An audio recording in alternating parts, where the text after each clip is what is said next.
Nancy. Nancy. Nancy. We're leaving right now. Come on, Ryan. He's not leaving. Come on. On the 27th, a video appeared on YouTube from a channel run by a kid named Sean DeWitt. Sean wasn't an adventurer or a paranormal chaser, and he wasn't trying to make a movie. He was just a boy spending another afternoon in the same woods he and his friends had turned into a playground 100 times. Only this time, the woods felt different, like they were holding their breath. They were sprinting between trunks, laughing, tagging shoulders, skirting a quiet property line with a sagging fence. That's when a voice sliced through the trees. Female. Harsh. The words didn't matter as much as the fury behind them. Before the group could react, a woman stepped out from the brush and seized one of Sean's friends by the arm. The others froze. For a heartbeat, nobody knew whether this was a misunderstanding or the start of something much worse. Sean did something most kids wouldn't think to do. He dug out his phone, thumbed the camera on, and started recording. You're not supposed to be here, okay? This is their backyard. No, it's not. This is my yard. The rocks separate the properties. Yeah, but you're not in the rocks, were you? Were you? We were on them. No, you weren't. Guys, private property. Private property. So, please. I will. Come. No. What are you doing? What do you mean no? You want me to fight you? Nancy. Nancy. Nancy. Nancy. We're leaving right now. Come on, He's Ryan. not leaving. Come on. What are you talking about? What's going on? They're playing hunt. 2 doors down. No, but this is considered the No, it isn't. boundaries. No, it What are you isn't. talking about? Boundaries. The We're boundaries. just cutting through because it's a shortcut. It's not a shortcut. How do I know you're not breaking into that home? I'm not gonna I didn't go break in them. These people are wicked nice. Oh, See, that guy's right there. Right. How do I know you're not breaking into their house? We're not. How do I know? Why? I Why wouldn't. are you up here? Because my friends were back here and we chased them. Do not. Where are you? Where are you from? Come. How far down? Where are you from? Come. No. You want to start? I didn't do anything. You did. You trespassed on my property, and you know that. I was on the rocks. The rock is my property, honey. And No, he it's doesn't- not. The mood shifted instantly. Whatever this was, it wasn't just a scolding about trespassing. There was a sharpness in her tone, a cold insistence that didn't fit the moment. She moved closer again, gaze locking on Sean, beckoning him to approach. He backed up, breath quickening, lens steady. You can hear the fear on the audio. Shallow breaths, a tremor, but a stubborn steadiness beneath it. Her voice kept climbing the same icy ladder. The anger didn't match the scene. No broken fences, no shouting, no vandalism, only kids playing tag in the late light. Still, she advanced, and Sean gave ground, guiding his friends with small gestures, never lowering the phone. One viewer later summed it up with chilling clarity. She could be charged with assault or even attempted kidnapping. She grabbed a child's arm and tried to keep them from leaving. That wasn't protection. That was harassment. What makes the footage so unsettling is how easily it could have turned. In remote pockets like that, endless trees, no neighbors, daylight draining through the branches, help isn't minutes away. It's a lifetime away. Even if someone called, who would hear? Who would find them in time? To this day, no one has confirmed who the woman was, or the man glimpsed deeper in the shadows, or what either of them actually wanted. Some viewers chalk it up to an enraged landowner losing her temper. Others whisper about mistaken identity, or a darker plan interrupted by a kid who had the sense to press record and keep moving. That's why the clip lingers. Not for what we see, but for what gathers at the edges. A simple game, a wrong place, a voice with too much heat. Out there, one choice separated ordinary from nightmare. And that's the part that sticks. How fast the woods can close in when the sun starts to fall. What do you make of this encounter? It could have ended differently. leave now.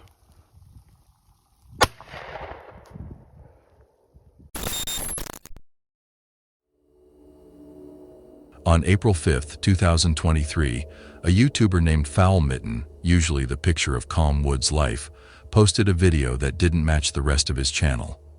He's the guy who teaches you how to clean a trout by lantern light, how to read tracks in sand. His world is supposed to be simple and safe.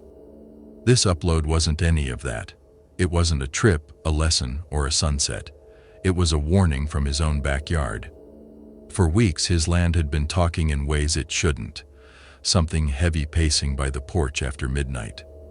Long, dragging steps, followed by a low groan that wasn't quite animal and wasn't quite human. His family woke to faint tapping on the windows, like knuckles deciding whether to knock. From the barn came guttural sounds. From the tree line, a sound almost like laughter. Too low to be a person, and too shaped to be wind. So that April evening, he decided to answer back. They're all over the damn place again tonight. Okay, I'm gonna keep walking towards it.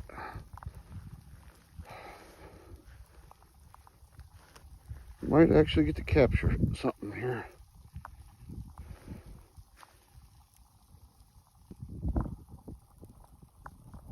Son of a bitch.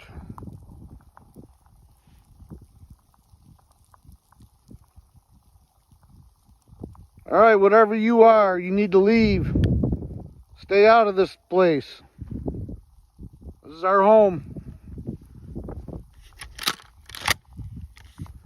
This is our home. You need to leave.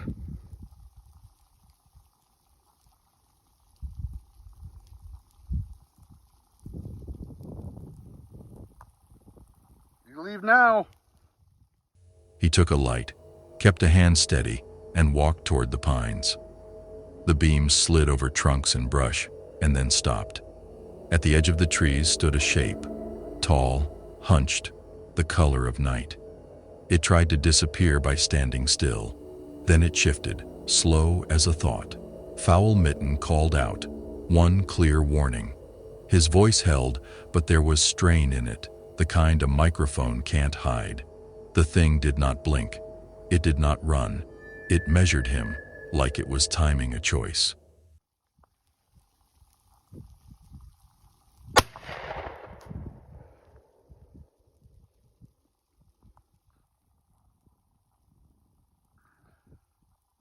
I don't think it's gonna come around for a little bit. I think that'll keep it away for a while. Oh, God. I hope that does it. I really do. When nothing answered, muscle memory did. He racked the rifle, metal on metal ringing into the dark. The shape didn't flinch. He squeezed the trigger. Gunshots cracked the night open. In the flash, the figure snapped backward and melted into the trees, gone as if the woods had swallowed it whole. Maybe it was right, staking a claim. But the question clung to the video like fog. What was that? It looked almost human, until you met the eyes. Human eyes don't shine like that. Those were reflective, cold, deliberate. The comments swarmed: Bigfoot, Dogman, something feral. None of it fit neatly. No crashing retreat, no broken brush, no human cursing.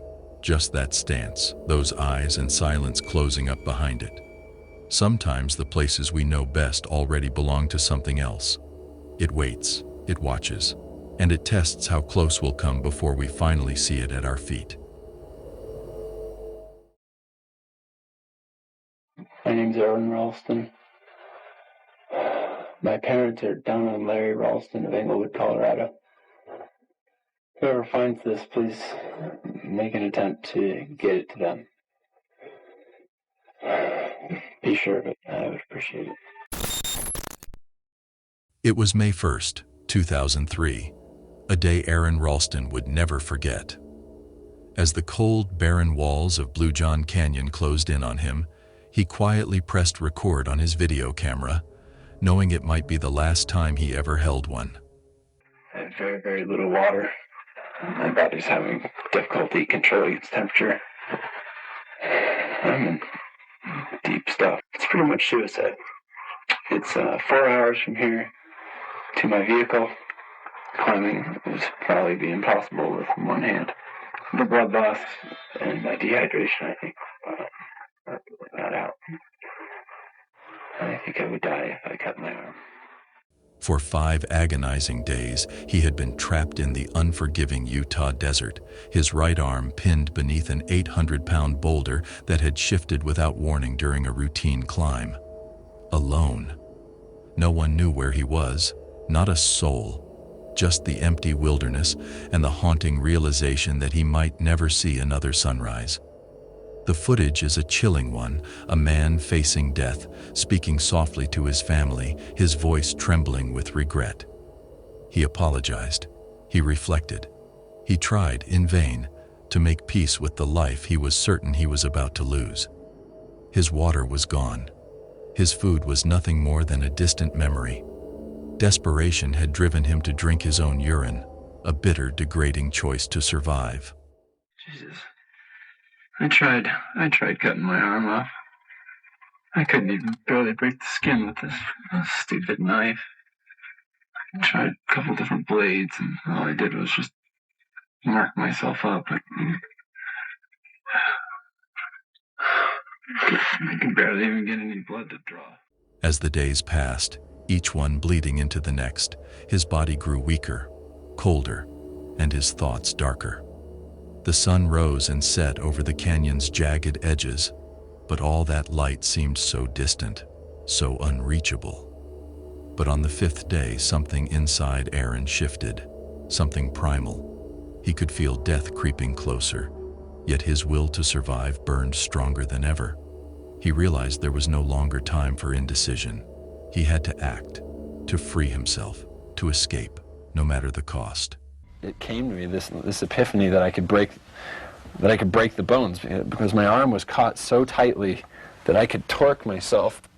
He would have to snap both of the bones in his arm to make it work. He looked at the situation with a strange clarity.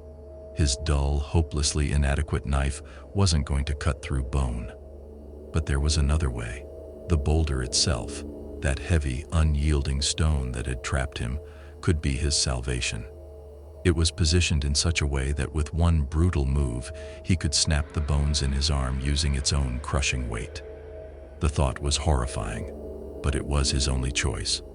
With a sickening resolve, he pressed himself against the rock, knowing what had to be done. The sound of his bones snapping echoed through the canyon like the final toll of a bell, sharp, agonizing, and final. It was a sound that would haunt him forever. Then, with trembling hands and his dull multi-tool, he began the grotesque task of cutting through the remaining muscle, tissue, and tendon. Every inch, every slice was excruciating, a pain unlike anything he had ever known. But in that moment, with death looming just out of reach, survival was his only thought. The procedure took what felt like an eternity, but the agony was eclipsed by something stronger. The will to live. Boom. And I wasn't even attached anymore. And I fell down like this, and I was free.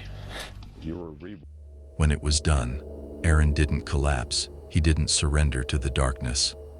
He rappelled down a 65-foot cliff with his remaining arm and hiked for miles through the desert's merciless heat until he stumbled upon a family who notified the authorities. Finally, 4 hours after the unimaginable amputation, a helicopter arrived to rescue him. If they had been even a minute later, if the blood loss had taken any longer to stop, Aaron Ralston would have died alone in the canyon. His video footage, raw and harrowing, became a crucial part of the evidence that helped piece together his horrific ordeal. It offered a glimpse into the darkest depths of human survival. His story shook the outdoor community to its core. It spurred new wilderness safety protocols, mandatory trip plans, and tighter regulations for solo adventurers. But beyond the laws, Beyond the headlines, Aaron's decision to carve his survival out of sheer willpower remains one of the most extraordinary acts of human endurance, proof that even in the cruelest places on Earth, hope can still emerge from the impossible. But Aaron's survival was more than just a story of the will to live. It was a stark reminder. Nature doesn't always wait for you to be ready. Sometimes it strikes without warning. And when it does, you can either bend to it or unleash something even darker. You're lying. I got it.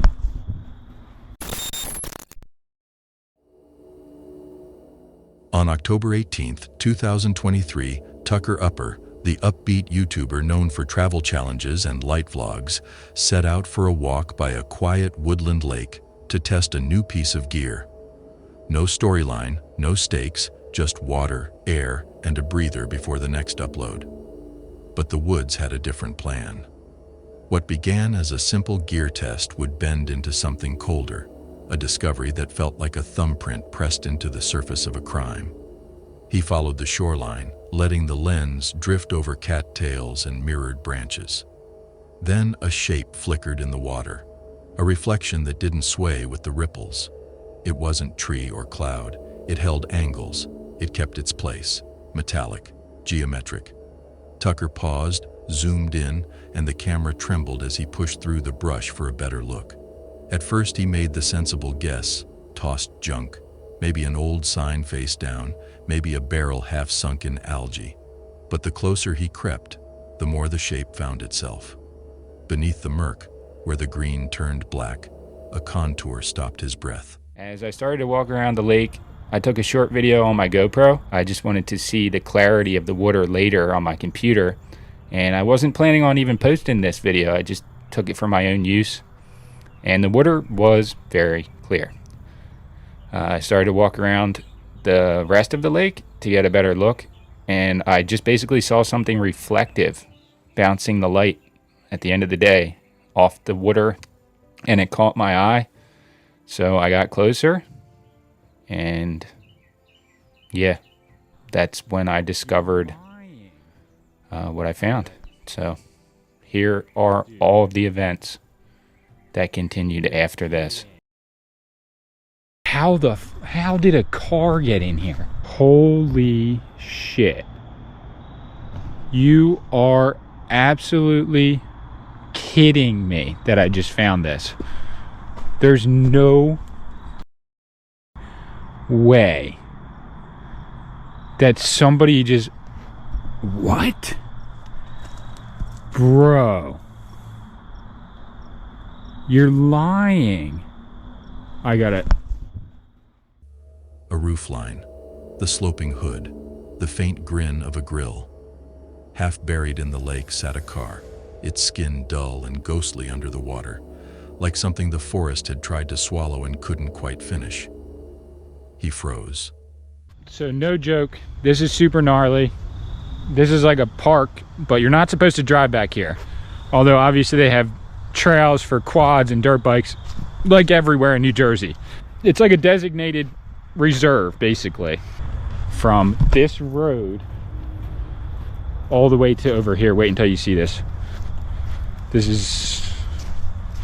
I have been looking around in the woods my entire life. I've never seen anything like this before. This is crazy. But there's a full-blown car in the lake with the license plate, nonetheless. How deep? Wonder how deep this actually is. Oh shit! Oh shit! Oh! I'm gonna have to come back. But there's a car right there. This wasn't a public pull-off.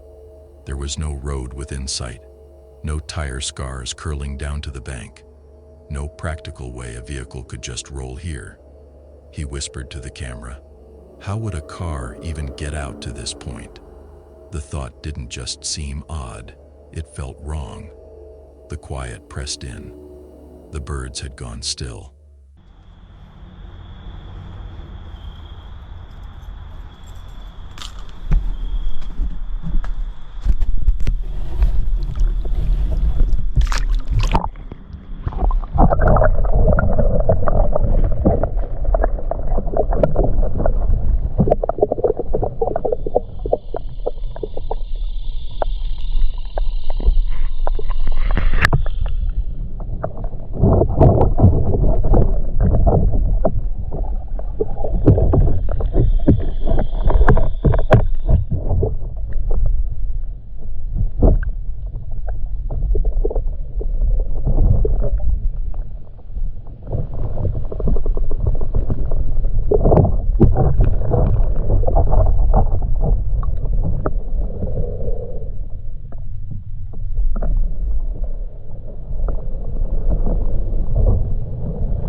Later, the facts would land hard.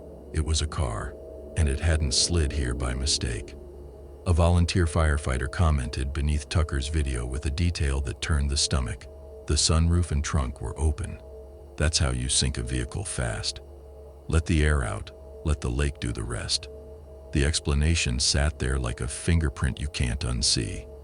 Someone wanted the car to vanish and knew exactly how to help it drown. Uneasy, Tucker stepped back from the water and left. But the images walked home with him, the fixed reflection, the dead calm, the oppressive hush that followed his discovery. He paced his living room, replaying every frame until his wife told him what he already knew. Call it in. He did. So I guess this is how they get ideas for movies, because this is a full-on movie. There's like, I have a wide lens with me, but I'm not going back to the car. But there's literally 2, 4, 6, 8, 10, 12, 13 people there on that side of the river. A guy that just ran up. There's a truck with a crane on it at the top, so there's at least 1 or 2 people in there. And then the dive crew over here consists of at least 10 other guys. So I would estimate realistically around 30 people here today right now. Not including myself, because obviously I'm just filming. Not touching anything or being involved in the actual extraction. I'm literally just gonna film. But this is a full-on movie. Hold up, Rudy. 1 minute. Let the slack go out.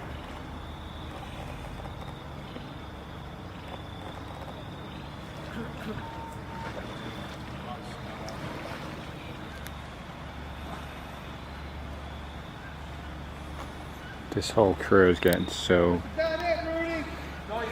Look at this. They're pulling the rope. So they're trying to attach a steel line to the car.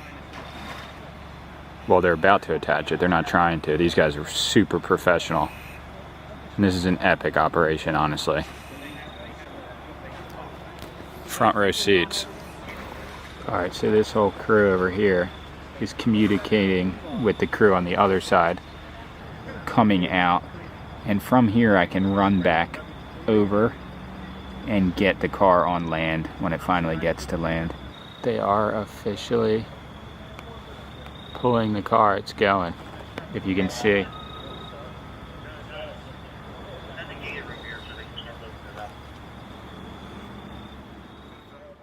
Within the hour, squad cars rolled into the trees. Tucker guided the officers to the shoreline, pointing to where the roofline had glinted. Their faces shifted when they saw it. The area felt untouched, secluded by design. Whoever dumped that car had chosen a spot that would stay quiet for a very long time. Radios clicked. Backup arrived. Lights washed the trees, ropes unfurled, machines coughed to life, and divers slid into the dark. The lake that had been mirror still turned into a work site, bubbles lifting like secrets.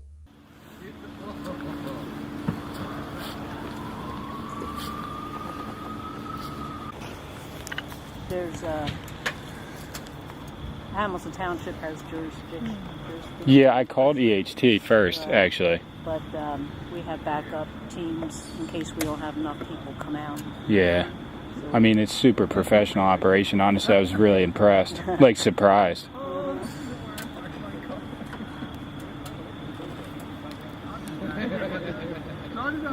And you don't know until you get to it how you're going to be able to hook it up. We're assuming somebody, see there's oil here. We're assuming somebody probably drove it right off. Just right here, and then it just floated. And then, yeah. With that bad rain we had, See, you can see it. See it? Yeah. The whatever that is, yeah. leaking out. Could be gas or oil.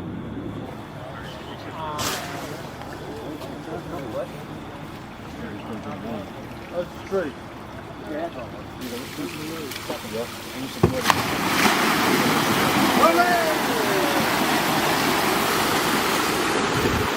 Wow. That was nuts.